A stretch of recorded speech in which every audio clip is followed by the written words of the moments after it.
Hello guys, welcome to my channel Moms Mo. তো তোমরা সবাই ভালো আছো? তো আশা করি সবাই ভালো আছো। তো আজ আমি যাচ্ছি ভোট দিতে। তো এটা আমার ফার্স্ট ভোট। তো বাড়ির সবাই মিলে বেরিয়ে পড়লাম।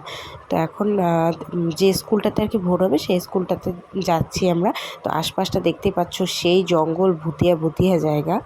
তো এখানে একটা পুরনো স্কুল, তিস্তা ব্যারেজে আর কি পুরনো স্কুলটাতে ভোট হবে। তো গিয়ে শুনি কি ফোন নিয়ে ভিতরে অ্যালাউ নেই। তো আমার দাদার কাছে ফোনটা রেখেই ভোট দিতে গেলাম। তো তখন সঙ্গে সঙ্গে ভোট হয়ে গেছে। তারপরে বেরিয়ে যে পাপাকে কোলে নিয়ে আগাচ্ছি। তো এত রৌদ্র আর সবাই আগে আগে চলে গেছে। আমি বললাম দাঁড়াও দাঁড়াও। তারপরে এখানে এত জঙ্গল না, তো এখানে না অনেক ঢেঁকি শাক পাওয়া যায়। তো আমার ননদ বলে কি চলো বৌদি আর ঢেঁকি শাক তুলি সবাই মিলে। তারপর যে রোদ, অল্প তুলেই বাড়ি চলে আসে। তো গাইস, আমাদের ভোট দেওয়া কমপ্লিট। এখন আমরা বাড়ি চলে এলাম।